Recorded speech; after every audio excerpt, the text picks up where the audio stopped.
this is simply a first step in the road to peace. There's still a very long way to go, isn't there? There sure is.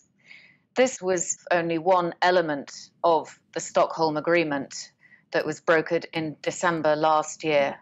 It was probably the major element, the redeployment of forces from that all-important port of Hodeidah, through which about 70% of Yemen's supplies need to come in order to stave off starvation.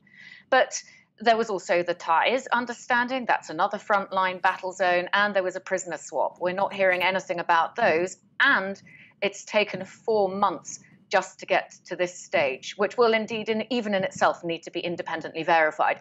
So I think that the optimism about this announcement that the Houthis are going to withdraw from these 3 ports is still pretty cautious and pretty sceptical. You just mentioned this still needs to be independently verified, but of course we've heard from the Saudi-backed Yemeni government, which has dismissed this pullout as a, and I quote, show.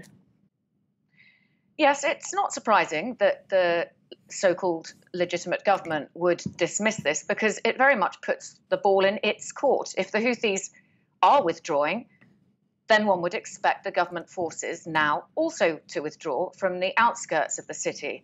And so it really puts the pressure on them. Is it too early to start anticipating how much this can ease the humanitarian crisis, given that Hodeidah is one of the country's main lifelines? I think that if this does go ahead and the port is liberated of military forces, then that will be a huge help to getting aid supplies in. And that's going to be extremely important for the now 24 million people who are in need of some kind of assistance. But we have to remember that it's just one small part of the conflict. And while all eyes have been on Hodeidah in recent months, fighting has actually escalated in the north of the country and further south of Hodeidah as well. So I think this was a symbolic port. If we had not had some kind of movement on Hodeidah, then it would be very difficult to go back to the table for more talks, and it would be very difficult to see how peace could be rolled out more broadly. So this is a positive step, but as you say, there's a very long way to go. Now, lastly, Elisabeth, I want to talk about the escalating tensions in the region, of course, in the Persian Gulf between Iran and the US.